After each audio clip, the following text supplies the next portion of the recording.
안녕하세요. 6월 14일 금요일 큐티 가이드 시작하겠습니다. 오늘 말씀은 바울이 두란노 서원에서 2년 동안 말씀을 가르치는 그런 장면입니다. 1번입니다. 바울은 에베소의 제자들에게 무엇을 전합니까? 4절 읽겠습니다.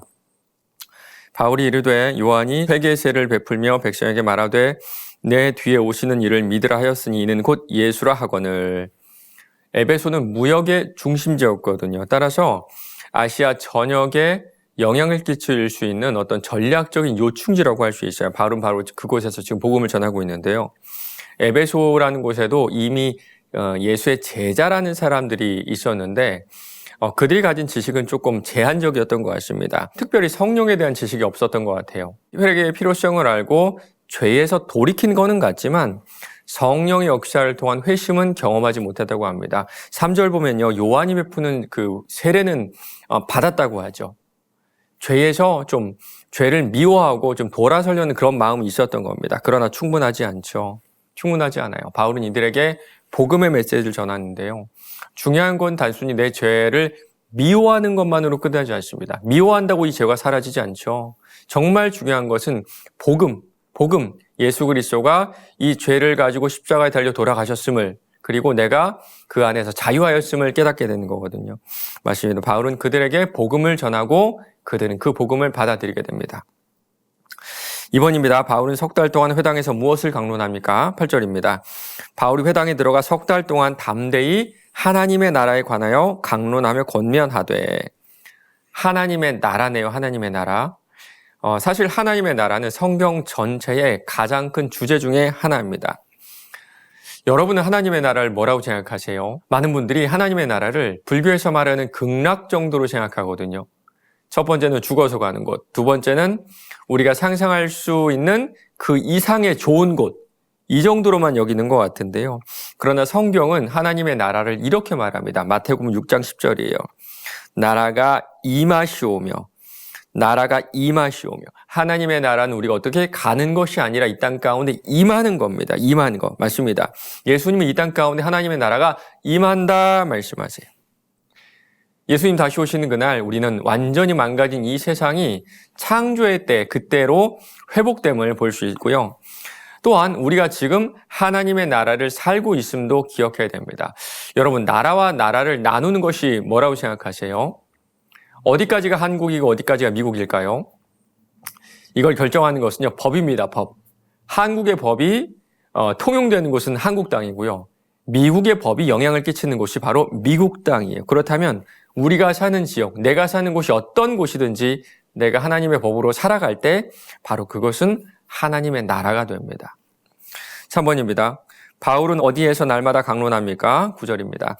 어떤 사람들은 마음이 굳어 순종하지 않고 무리 앞에서 이 도를 비방하거늘 바울이 그들을 떠나 제자들 따로 세우고 두란노 서원에서 날마다 강론하니라. 두란노 서원이죠. 두란노 서원. 이 두란노라는 말은 헬라어인데요. 타란투스라는 말인데 사람 이름이에요. 그 당시 아주 유명했던 헬라 철학자란 말이고요. 서원이란 말도 이게 헬라어로 스콜레라는 말인데 여러분 좀 비슷한 말이죠. 영어로. 네, 맞습니다. 바로 여기서 학교라는 스쿨이란 말이 여기서 나왔어요. 그래서 이 두란노 서원을 우리가 좀 더 쉽게 얘기하면 타란누스라는 철학자가 자기 이름으로 세운 학교, 타란누스의 학교, 그게 바로 두란노 서원입니다. 바울이 왜 여기서 복음을 전했을까요? 정확히는 알지 못했지만 아주 단순하게 생각하면 좋을 것 같습니다. 아마 그곳이 그때 비어 있었고 바울이 그곳을 임대해서 쓰지 않았을까요? 특별히 날마다 강론했다 그러죠. 날마다. 우리는 바울의 사역을 생각할 때 좀 특별한 것들 생각하는 것 같아요. 사람이 병든 사람이 낫고 갑자기 지진이 나고 옥문이 열리고 이런 것만 생각하는데 사실 바울의 대부분의 사역은 꾸준했고 화려하지 않았습니다. 그냥 매일같이 복음을 가르치는 일이 훨씬 더 많았음을 기억해야 돼요. 4번입니다. 날마다 말씀을 가까이 하면 어떤 일이 일어나는지 묵상해 봅시다. 10절입니다. 2해 동안 이같이 하니 아시아에 사는 자는 유대인이나 헬라인이나 다 주의 말씀을 듣더라. 여기 나오는 소아시아, 아시아는 그러니까 지금으로 말하면 터키 지역을 말하거든요. 요한계시록 가면 7교회가 나오잖아요. 바로 그 지역을 뜻합니다. 바울은 꼬박 2년 동안 말씀을 가르쳤대요. 꼬박 2년 동안. 그 결과가 어떠십니까? 유대인이나 헬라인이나 다 주의 말씀을 들었다라고 하죠. 우리 신앙도 마찬가지인 것 같아요. 우리는 좀 갑작스러운 거 좋아하죠. 갑자기 불을 받고, 갑자기 확 은혜를 받고, 어디 뭐 집회에 참여해서, 큰 감동을 느끼는 거 좋아하는데요. 그런 것들 보면 나쁜 건 아닌데, 불로 말하자면 짓불 같아, 짓불. 짓불, 불태우면 확 타오르잖아요. 그런데 그런 은혜들 결국 어떻게 됩니까? 금방 사그라들어요, 금방. 그러나 믿음은 들음에서 나고요. 그 들음은 종이를 한 장 한 장 쌓는 것 같아요. 한 장 한 장. 종이 한 장은 얇은데 그 종이가 365장이 모이면 상당히 큰 책이 되고요. 그렇게 2년이 모아져서 한 730장이 됐을 때는 정말 큰 두꺼운 책이 되어버리죠. 바울은 만 2년, 700일이 넘는 시간 동안에 이렇게 가르쳤던 겁니다. 이때 교회 기틀이 바로 세워졌어요. 맞습니다. 이 시대에 필요한 성도는 저는 이런 성도라고 생각해요. 집불같이 확 타는 성도, 이런 성도가 아니라 숯불 같은 사람. 집으로 말하자면 온돌 같은 사람, 온돌 같은 성도. 모두가 한 번에 무언가를 막 이루려고 하잖아요, 이 시대에는. 이 시대에 날마다 한 장씩 한 장씩 말씀을 쌓아가는 은혜가 우리한테 있었으면 좋겠습니다. 5번입니다. 말씀을 가까이 하고 싶은 결심이 날마다 이어지도록 하려면 어떻게 해야 할지 생각해보고 실천합시다. 저는 여러 가지 방법이 있는데 실제로는 되게 간단하다고 생각해요. 교회에서 제공하는 양육 프로그램에 참여하시면 됩니다. 우리 교회는요, 양육 프로그램이 너무나 체계적으로 잘 되어 있어요. 처음 오시면 새가족반 공부를 하시고요. 그 다음 성장반 공부를 하시죠. 성장반을 마치시면 1:1 양육을 할 수가 있고요.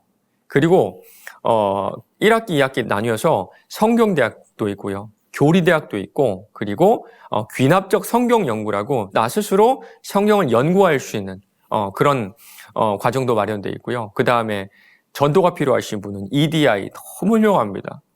EDI 훈련을 받으면 여러분 전도하는 것이 어렵지 않고 쉬워지고요. 그 다음은 또 뭐가 있습니까? 제자훈련이 있어요. 혼자서는 참 힘든 것 같아요.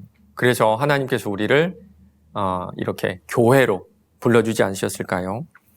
이번 1학기 때 이런 양육 프로그램에 참여하지 못하신 분들은 2학기 때는 꼭 참여하시기 바랍니다. 그리고 혼자 하지 마시고 옆 사람에게 좀 같이 하자고 권면해 보세요. 특별히 좀 이렇게 도움이 필요한 분들이 있다면 좀 강권해 보시는 건 어떨까요?